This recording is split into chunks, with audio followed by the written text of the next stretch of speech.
we're working with the firm and we're trying to figure out how the firm maximizes profits. We've now taken a great deal of time to construct cost curves, and we have to think about how the firm is going to take these cost curves and work with them to optimize. And so in this particular module, we're thinking about how firms optimize. Our goal is going to be to understand individual firm behavior. The firm wants to maximize profits. We know that. So for this lesson, we're going to say the firm knows the following. One, its own set of cost curves associated with production. And two, it also knows an exogenously given price, and we'll call that P sub 0. So right now, you know, the main goal for the course is to think about figuring out price. But right now, we're stepping along the way, and we want to think of how a firm will optimize for any given price. And once we know that, then we'll start to sort of move price around and see how they respond. Way back in the very first lesson, we looked at how firms' output decision, and I mean firms in the grand total, market output changed as prices were changed. Raising prices caused firms to put forth more output. Lowering caused firms to put forth lower levels of output across the entire market. That was our supply curve. Well, today we want to start a lesson where we're thinking about pushing forward on how that one individual firm will optimize for one particular price. Let's just pick a price out of thin air and work out the optimization problem. Okay? Great. So the firm wants to maximize its own profit. So firm I will maximize the profit. So I'll denote that profit as the profit of one individual firm, firm I. Now, the profit for firm I is equal to total revenue minus total cost. If we could draw a graph for total revenue and draw a graph for total cost, we could do that. We could figure the output level for that particular firm that would maximize profits by just taking the difference between those two curves. Well, let's start with total revenue. Total revenue is pretty easy.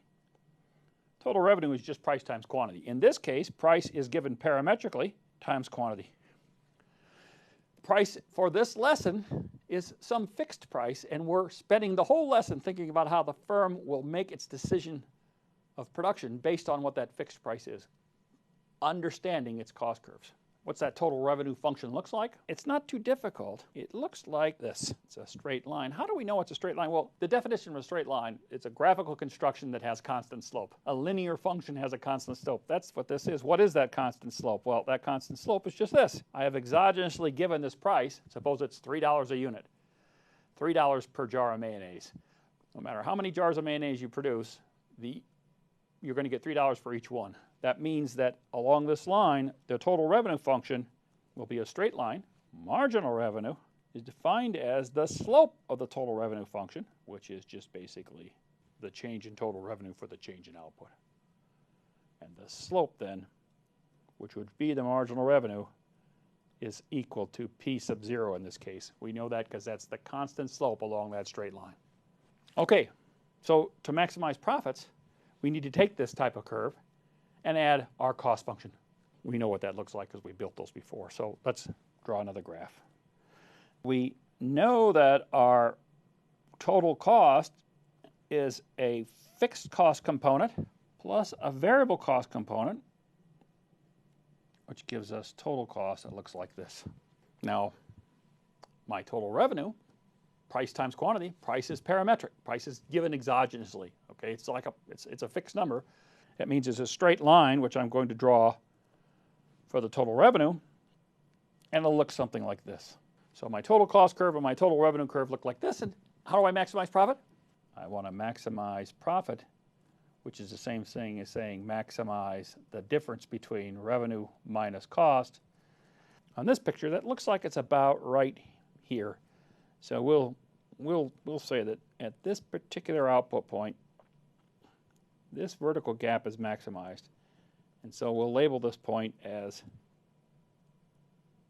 Q star.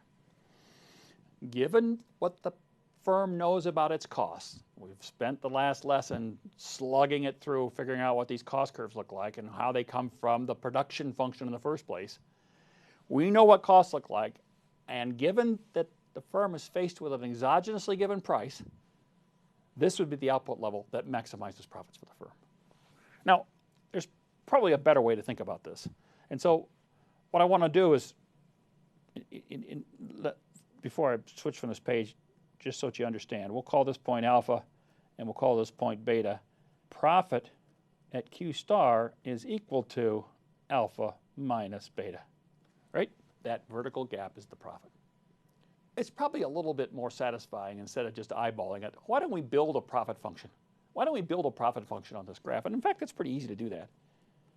If we looked at that picture again, and I asked you to build a profit function, the easiest way to do this is think about the 0 points to begin with. We know that at this particular output point, what's profit? 0. When revenue at this particular output point, total cost is exactly equal to total revenue, profits are 0. At this particular output point, we know profits are equal to 0. Now, for outputs between these two, interior to this range, what are profits? Well, they're positive. Revenue is everywhere above cost in those ranges. Outputs to the right of this point, costs exceed revenue. Outputs to the left of this point, costs exceed revenue. So now that we know our 0 points, let's draw this graph. And the graph would have positive segment here, and to the left of this point, it's going to be negative, and to the right of this point, it's going to be negative. In fact, it's going to scream down negative. As you can see up here on this graph, total cost curve is really arching up quite rapidly because we're at that point where the marginal returns has really set in. What's it look like down here at the end? Well, you know, in fact, it's going to go down here, and then it's going to actually go back up, and it's going to end about right here.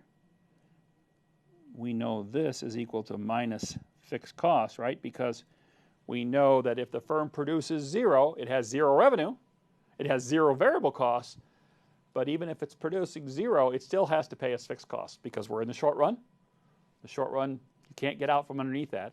You've got that brick and mortar you got to pay for, even if you're producing 0 of your output. And that means we could find our profit maximizing point by finding the peak of this hill.